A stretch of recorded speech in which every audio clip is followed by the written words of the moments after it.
ನಮಸ್ಕಾರ. ಪ್ರಜಾರಾಜ್ಯ ಕನ್ನಡ ನ್ಯೂಸ್ಗೆ ಸ್ವಾಗತ. ನಾನು ರಾಮಗೌಡ ಪಾಟೀಲ್. ಪ್ರಜಾರಾಜ್ಯ ಕನ್ನಡ ವಾಹಿನಿ ವರದಿಯಿಂದ ಎಚ್ಚೆತ್ತ ಪುರಸಭೆ ಅಧಿಕಾರಿಗಳು. ಬೀದಿ ನಾಯಿಗಳಿಂದ ಹರಡುವ ರೋಗ ತಡೆಗಟ್ಟಲು ನಾಯಿಗಳಿಗೆ ವ್ಯಾಕ್ಸಿನೇಷನ್. ಹೌದು ವೀಕ್ಷಕರೇ, ಸಾರ್ವಜನಿಕರ ಸುರಕ್ಷತೆಗಾಗಿ ಹುಕ್ಕೇರಿ ಪುರಸಭೆ ಅಧಿಕಾರಿಗಳು ಬೀದಿ ನಾಯಿಗಳಿಗೆ ರೆಬೀಸ್ ಲಸಿಕೆ ಮತ್ತು ಸಂತಾನ ನಿಯಂತ್ರಣ ಅಭಿಯಾನ ಲಸಿಕೆ ಹಾಕುವ ಮೂಲಕ ಇಂದು ಫೀಲ್ಡ್ಗಿಳಿದು ಪಶು ಇಲಾಖೆ ಸಹಕಾರದಿಂದ 200ಕ್ಕೂ ಹೆಚ್ಚು ನಾಯಿಗಳಿಗೆ ವ್ಯಾಕ್ಸಿನೇಷನ್.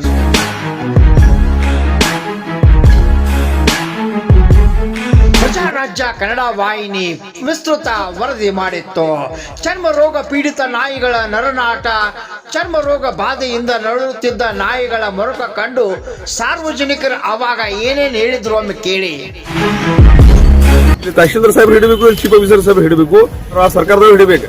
ಇಲ್ಲಿ ತಹಶೀಲ್ದಾರ್ ಸಾಹೇಬ್ ಹಿಡಬೇಕು, ಇಲ್ಲಿ ಚೀಫ್ ಆಫೀಸರ್ ಸಾಹೇಬ್ ಹಿಡಬೇಕು. ಊರಾಗ ಎಲ್ಲ ಜನರಿಗೆ ಹಡಪ ಹತ್ತುವಂತ ಪಾಪ ನಾಯಿ, ಬೀದಿ ನಾಯಿಗಳ ಮರುಕ ನೋಡಕ್ ಆಗುವಲ್ತ್ ಕಣ್ರಿ. ಪಶು ಇಲಾಖೆ ನಿದ್ದೆ ಮಾಡ್ತಾ ಇದೇನಾ? ಅವ್ರಿಗೆ ಕಣ್ಣಿಗೆ ಕಾಣ್ತಾ ಇದ್ರು ಪಶು ವೈದ್ಯಾಧಿಕಾರಿಗಳು ಗೊತ್ತಿಲ್ದಂಗಿದ್ದಾರ. ನಾಯಿಗಳಿಗೆ ನಿರಂತರ ತುರಿಕೆ ಮತ್ತು ವಾಸನೆ, ತುರಿಕೆಯಿಂದಾಗಿ ಕೆಟ್ಟ ವಾಸನೆ ಬರುವುದು ಸಾರ್ವಜನಿಕ. ಹುಕ್ಕೇರಿ ವತಿಯಿಂದ ಹಾಗೂ ಪಶುಸಂಗೋಪನಾ ಇಲಾಖೆ ವತಿಯಿಂದ ಹುಕ್ಕೇರಿ ಪುರಸಭೆ ವ್ಯಾಪ್ತಿಯಲ್ಲಿ ಬೀದಿ ನಾಯಿಗಳ ಹೆಚ್ಚಾಗಿತ್ತು.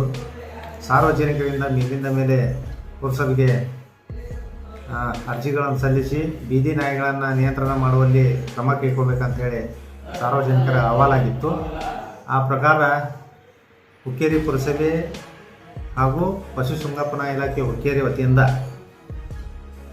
ಬೀದಿ ನಾಯಿಗಳಿಗೆ ರೇಬಿಸ್ ರೋಗ ಲಸಿಕೆ ಹಾಗೂ ಚರ್ಮ ರೋಗಕ್ಕೆ ಚುಚ್ಚುಮದ್ದನ್ನು ನೀಡಿ ಸದರಿ ಪ್ರಾಣಿಗಳಿಗೆ ಸೂಕ್ತ ಚಿಕಿತ್ಸೆ ನೀಡಲಾಯಿತು.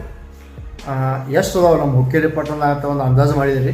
ಅಂದಾಜು ಇವತ್ತಿನ ದಿವಸ ನಾವು 238 ಮಟ್ಟ ನಾವಿವತ್ತು ಲಸಿಕೆ ನೀಡಿದ್ದೀವಿ. ಆ ನಂತರ ಅದರಲ್ಲಿ ಕೆಲವೊಂದು ನಾಯಿಗಳನ್ನು ಚರ್ಮ ರೋಗ ಇದ್ದಂಥವನ್ನ ಬೇರ್ಪಡಿಸಿ ಬೇರೆ ಕಡೆ ಸ್ಥಳಾಂತರ ಮಾಡಿದ್ದೀವಿ. ಹೌದಾ? ಇನ್ನೂ ಎಷ್ಟು ಅದಾವ ಸರ್?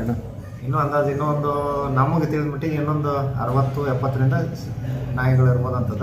ಅದು ಹಂತವಾಗಿ ಸೂಕ್ತವಾಗಿ ಕೂತೀವಿ. ಅವಕ್ಕೂ ಎಲ್ಲ ವ್ಯಾಕ್ಸಿನೇಷನ್ ಮಾಡ್ತೀವಿ. ಲಸಿಕೆ ಮಾಡಿ ಅವನ್ನ ನಿಯಮಾನುಸಾರ ಕ್ರಮ ಜರುಗಿಸಿ ಸಾರ್ವಜನಿಕರಿಗೆ ಏನು ತೊಂದರೆ ಆಗದಂತ ನೋಡ್ಕೋತೀವಿ. ಹುಕ್ಕೇರಿ ಪಟ್ಟಣದ ತುಂಬೆಲ್ಲ ಹಿಂಡು ಹಿಂಡಾಗಿ ಓಡಾಡುತ್ತಿರುವ ನಾಯಿಗಳ ಮೈ ಮೇಲೆ ಕಜ್ಜಿ ಮಾದರಿಯ ಗಾಯಗಳು ಉದುರಿ ಬೋಳಾಗಿ ಕಾಣುತ್ತಿದ್ದು, ಮೈ ತುಂಬ ಗಾಯಗಳು ತುಂಬಿದ್ದು, ತುರುಕೆ ಸಹಿಸಲಾಗದೆ ಗೋಡೆಗಳಿಗೆ, ಕಂಬಗಳಿಗೆ, ರಸ್ತೆಯ ಅಂಚೆಗೆ ಮೈ ಉಜ್ಜಿಕೊಳ್ಳುತ್ತಿರುವ ದೃಶ್ಯ ಸಾಮಾನ್ಯವಾಗಿತ್ತು.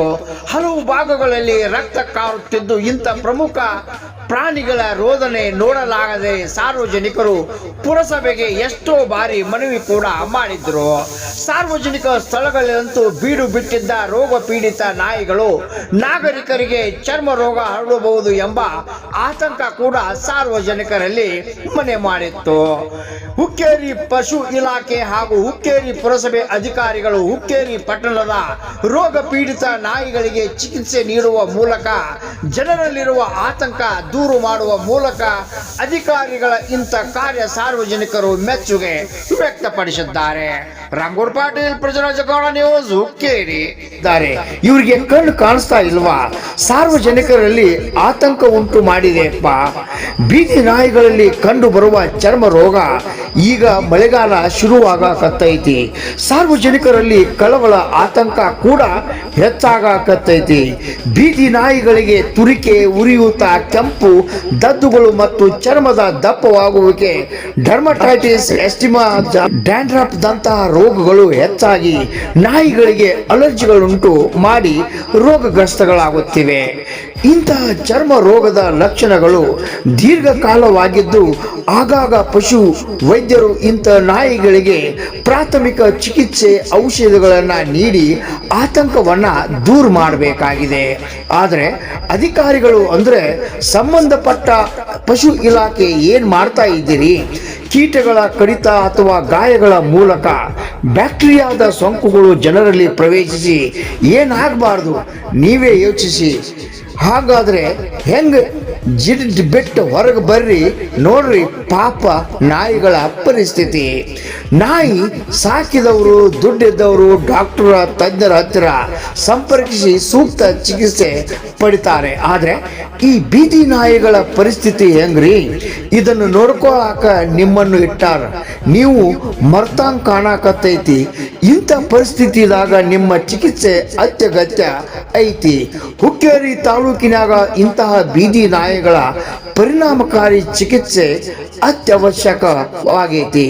ರೋಗಗ್ರಸ್ತ ನಾಯಿಗಳಿಂದ ಹೊಸ ನಾಯಿಗಳಿಗೂ ಚರ್ಮ ರೋಗ ಅಂಟಿಕೊಳ್ತಾ ಇದೆ. ಚಿಕ್ಕ ಪುಟ್ಟ ಮಕ್ಕಳಿಗೆ ಬ್ಯಾಕ್ಟೀರಿಯಾ ಅಂಟಿಕೊಂಡ್ರೆ ಹೆಂಗಪ್ಪ ಸಾಹೇಬ್ಗೌಡ್ರ? ಇಂತಹ ಬೀದಿ ನಾಯಿಗಳಿಗೆ ಚರ್ಮ ರೋಗ ಲಕ್ಷಣಗಳು ಇದ್ದುದರಿಂದ ಸಾರ್ವಜನಿಕರಿಗೆ, ಜಾನುವಾರುಗಳಿಗೆ, ಸಾಕು ಪ್ರಾಣಿಗಳಿಗೆ ಹರಡುವ ಆತಂಕ ಶುರುವಾಗಕತ್ತೈತಿ. ಪಾಪ ನಾಯಿಗಳ ನರಳಾಟ ಇನ್ನಾದರೂ ಕೇಳ್ರಪ್ಪ. ಇಷ್ಟು ದಿನ ಸುಮ್ಮನೆ ಕುಂತು ಪಗಾರ ತಗೊಳ್ಳೋದ್ರಲ್ಲ, ಸಾರ್ವಜನಿಕರಿಗೆ ಜಾನುವಾರುಗಳ ಹಿತದೃಷ್ಟಿಯಿಂದ ಪಶು ಇಲಾಖೆ ಅಧಿಕಾರಿಗಳು ಇಂಥ ರೋಗ ಪೀಡಿತ ನಾಯಿಗಳನ್ನು ಗುರುತಿಸಿ ಚಿಕಿತ್ಸೆ ಕೊಡ್ರಿ, ಪುಣ್ಯ ಕಟ್ಕೊಳ್ರಿ. ನಿಮಗೆ ಗೊತ್ತಿರಲಿ, ಮನುಷ್ಯನಿಗೆ ನಿಯತ್ತಿದ್ದ ನಾಯಿ ಅದೇ ನರಳಾಟ ನಮಗೆ ನೋಡಕ್ಕಾಗುವಾತು. ಬೀದಿ ನಾಯಿಗಳ ನರಳಾಟ ಸಾರ್ವಜನಿಕರಿಗೆ ಆತಂಕ, ಕಳವಳ. ಜಾನುವಾರುಗಳ ಹಿತದೃಷ್ಟಿಯಿಂದ ಪಶು ವೈದ್ಯಾಧಿಕಾರಿಗಳು ರೋಗಗ್ರಸ್ತ ನಾಯಿಗಳಿಗೆ ಚಿಕಿತ್ಸೆ ನೀಡುವಂತೆ ಸಾರ್ವಜನಿಕರು ಆಗ್ರಹ ಮಾಡಿದ್ದಾರೆ. ರಾಮಗೌಡ ಪಾಟೀಲ್, ಪ್ರಜಾರಾಜಕಾರಣ ನ್ಯೂಸ್, ಹುಕ್ಕೇರಿ. ಇನ್ನಾದರೂ ಏನ್ ಸಾರ್ವಜನಿಕರು ಮಾತಾಡಿದಾರೋ ಒಮ್ಮೆ ಕೇಳ್ರಪ್ಪ. ಮೊದಲೇ ನಮ್ಮ ನಾಯಿ ಬಿಟ್ಟ ಬೇರೆ ನಾಯಿ ತಂದು ಇಲ್ಲಿ ಹಡಪ್ ಹತ್ತಿದ ನಾಯಿ ಹಿಡಿದು ಇಂಜೆಕ್ಷನ್ ಮಾಡಿಸ್ಬೇಕು ಅವ್ರಿಗೆ. ಹಡಪ್ಲಾದಿರ್ತಾವೆ ಹಿಡಿದು ಇಂಜೆಕ್ಷನ್ ಮಾಡಿಸ್ಬೇಕು ಅವ್ರಿಗೆ. ಹಡಪ್ಲಾದಿರ್ತಾವೆ ಹಿಡಿದು ಇಂಜೆಕ್ಷನ್ ಮಾಡಿಸ್ಬೇಕು ಅವ್ರಿಗೆ. ಪಶು ಇಲಾಖೆದವ್ರು ಅದನ್ನೇ ಪಶು ಇಲಾಖೆದವ್ರು ಮಾಡ್ಬೇಕು. ಯಾರು ಮಾಡ್ತಾರೆ ಮಾಡಿ ಅದು ಹಿಡಿದು ಯಾರು ಹಿಡಿಯವ್ರ ಸರ್ಕಾರದವ್ರು ಹಿಡಿಬೇಕು. ಇಲ್ಲಿ ತಹಶೀಲ್ದಾರ್ ಸಾಹೇಬ್ ಹಿಡಿಬೇಕು, ಇಲ್ಲಿ ಚೀಫ್ ಆಫೀಸರ್ ಸಾಹೇಬ್ ಹಿಡಿಬೇಕು. ಇಲ್ಲಿ ತಹಶೀಲ್ದಾರ್ ಸಾಹೇಬ್ ಹಿಡಿಬೇಕು, ಇಲ್ಲಿ ಚೀಫ್ ಆಫೀಸರ್ ಸಾಹೇಬ್ ಹಿಡಿಬೇಕು. ಸರ್ಕಾರದವ್ರು ಹಿಡಿಬೇಕು. ಇಲ್ಲಿ ತಹಶೀಲ್ದಾರ್ ಸಾಹೇಬ್ ಹಿಡಿಬೇಕು, ಇಲ್ಲಿ ಚೀಫ್ ಆಫೀಸರ್ ಸಾಹೇಬ್ ಹಿಡಿಬೇಕು. ಊರಾಗ ಎಲ್ಲ ಜನರಿಗೆ ಹಡಪ ಹತ್ತುವಂತ ಪೊಸಿಷನ್ ಐತಿ. ಊರಾಗ ಎಲ್ಲ ಜನರಿಗೆ ಹಡಪ ಹತ್ತುವಂತ ಪೊಸಿಷನ್ ಐತಿ. ಊರಾಗ ಎಲ್ಲ ಜನರಿಗೆ ಹಡಪ ಹತ್ತುವಂತ ಪೊಸಿಷನ್ ಐತಿ. ಸಣ್ಣ ಹುಡುಗರಿಗೆ ಹಡಪ ಹತ್ತುವಂತ ಪೊಸಿಷನ್ ಐತಿ. ಮತ್ತ ಎಲ್ಲಿ ಬೇಕಾಗಿ ಕಡ್ಯಾವತ್ತ ನಾಯಿ ಅದು ಸಣ್ಣ ಹುಡುಗರಿಗೆ ಹಡಪ ಹತ್ತುವಂತ ಪೊಸಿಷನ್ ಐತಿ. ಮತ್ತ ಎಲ್ಲಿ ಬೇಕಾಗಿ ಕಡ್ಯಾವ. ಆಫೀಸ್ ಬಂದ ಎಲ್ಲ ಹೋಗ್ತೀವಿ, ಸಾರ್ವಜನಿಕ ವತಿಯಿಂದ ಪ್ರತಿಭಟನೆ ಮಾಡಿ ಎಲ್ಲ ಬಂದ್ ಮಾಡಿ. ಆಫೀಸ್ ಬಂದ ಎಲ್ಲ ಹೋಗ್ತೀವಿ, ಸಾರ್ವಜನಿಕ ವತಿಯಿಂದ ಪ್ರತಿಭಟನೆ ಮಾಡಿ ಎಲ್ಲ ಬಂದ್ ಮಾಡಿ. ನಾಯಿಗಳು ತುಂಬಾ ಹಾವಳಿ ಆಗಿದೆ. ಅದರಲ್ಲಿ ಹಾವಳಿ ಅಂದ್ರೆ ಅದ್ರ ರೋಗ ಹಚ್ಚಿದ ನಾಯಿಗಳು ಕೂಡ ಇದೆ. ಅದರಿಂದ ಆ ನಾಯಿಗಳಿಂದ, ರೋಗ ಹಚ್ಚಿದ ನಾಯಿಗಳಿಂದ ನನಗೆ ನಮಗ್ ಕೂತ್ರು ಕೂಡ ನಮಗೂ ರೋಗ ಬರುವಂತ ಸಾಧ್ಯತೆ ಇದೆ. ಮತ್ತೆ ಸಣ್ಣ ಹುಡುಗರ ಮೇಲೆನೆ ನಾಯಿಗಳು ಕಡಿಲಿಕ್ಕೆ ಹೋಗ್ತಾ ಇದೆ. ಮತ್ತೆ ಬಾಗ್ಲ ತೆಗೆದು ಬಿಟ್ರೆ ಮನ್ಯಾಗ ಒಳಗೆ ನಾಯಿಗಳು ಬರೋಲ್ಲ. ಈ ತರ ಆದ್ರ ಮತ್ತೆ ಪಶು ಇಲಾಖೆದವರ ಮತ್ತೆ ಪಟ್ಟಣ ಪಂಚಾಯತ್ ಅವರ ಏನ್ ಮಾಡೋರು, ಇದಕ್ಕೆಲ್ಲ ಕ್ರಮ ಕೈಗೊಳ್ಬೇಕು. ಇದಕ್ಕ ಪೈಲಾಗಿ ಬಹಳ ಸಲ ಮನವಿ ಮಾಡಿದಾರೆ.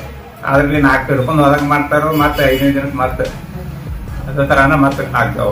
ಕೇರ ಕಂಡಾಪಟ್ಟಿ ನಾಯಿಗಳು ಇದ್ರೆ ಬಿ ಅವ್ರಿಗೆ ಕೈಲಿ ಕಾಯಂಡ್ರೆ ಬಿ ಕಾಣಲ್ದಂಗ ತಿರುಗಾಡ್ಕೊತದಾರ. ಆಫೀಸರ್ ಒಳಗೆಲ್ಲ ಕಾಣ್ತೈತಿ.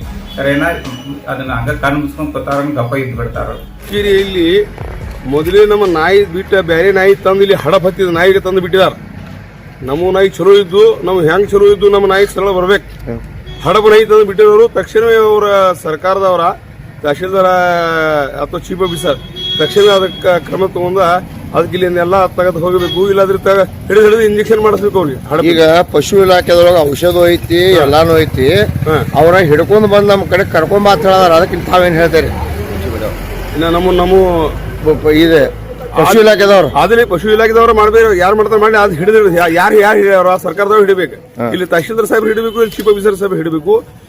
ಅದಕ್ಕೆ ಇದು ಮಾಡ್ಬೇಕು. ಇಲ್ಲಾಂದ್ರೆ ಊರಾಗ ಎಲ್ಲ ಜನರಿಗೆ ಹಡಪ ಹತ್ತುವಂತ ಪೊಸಿಷನ್ ಐತಿ, ಹಡಪ ಐತಿ.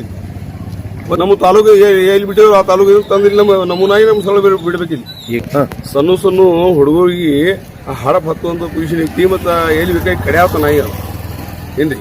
ಅದಕ್ಕೆ ಏನ್ರಿ ಇನ್ಫೆಕ್ಷನ್ ಆಗೋದ್ರ ಅದಕ್ಕೆ ತಕ್ಷಣವೇ ಅದಕ್ಕ ಸರ್ಕಾರದವರ ಅದಕ್ಕ ಹಿಡಿದ ಎಲ್ಲಿ ಬಿಟ್ಟು ಬರೋದು ಆಫೀಸ್ ಬಂದ. ಇಲ್ಲಾಂದ್ರೆ ನಾವು ಆಫೀಸ್ ಬಂದ ಎಲ್ಲ ಹೋಗ್ತೀವಿ, ಸಾರ್ವಜನಿಕ ವತಿಯಿಂದ ಪ್ರತಿಭಟನೆ ಮಾಡಿ ಎಲ್ಲ ಬಂದ್ ಮಾಡಿ.